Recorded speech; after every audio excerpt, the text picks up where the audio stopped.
રહ્યા છે। અમદાવાદમાં પ્રી પ્રાઇમરી સ્કૂલના સંચાલકોમાં ભારે રોષ જોવા મળ્યો છે।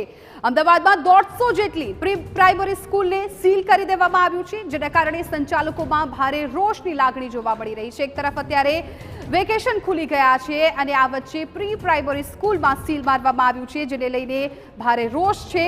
સીલ કરેલી શાળાઓ ખોલવા માટે પ્રી સ્કૂલ સંચાલકોએ રજૂઆત કરી છે। કલેક્ટર કચેરીએ તેમણે રજૂઆત કરી, સાથે રાજકોટ અને સુરતમાં પ્રી સ્કૂલના સીલ ખોલી નાખ્યા હોવાની પણ રજૂઆત કરાઈ છે। અમદાવાદમાં પણ શાળાઓના સીલ ખોલી દેવાની તેમણે માંગણી કરી છે। 2021ના પરિપત્ર પ્રમાણે ફાયરના સાધનો ઉપલબ્ધ હોવા છતાં સીલ મારી હોવાની પ્રી સ્કૂલ સંચાલકોએ રજૂઆત કરી છે। કલેક્ટર મેમને આવેદનપત્ર આપવા આવ્યા હતા કે જે પ્રી સ્કૂલો અત્યારના ફાયર અને બીયુસીના કારણે સીલ કરવામાં આવી છે એનું અમને એક તો પ્રોપર માર્ગદર્શન આપવામાં આવે, અપાર્ટ ફ્રોમ દેટ અમને સમય આપવામાં આવે, એના માટે અમે લોકો આવેલા હતા।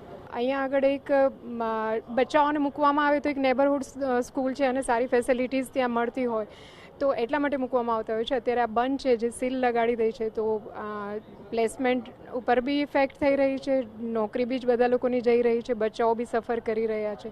તો પહેલાં તો સીલ છે એ ખોલવામાં આવે એવી અમારી અરજી છે કે ભાઈ પહેલાં તમે જલ્દીથી જલ્દી જે સીલ લગાડે છે એ ખોલી દો। તો આ તરફ શાળાઓમાં ફાયર સેફટીને લઈને પણ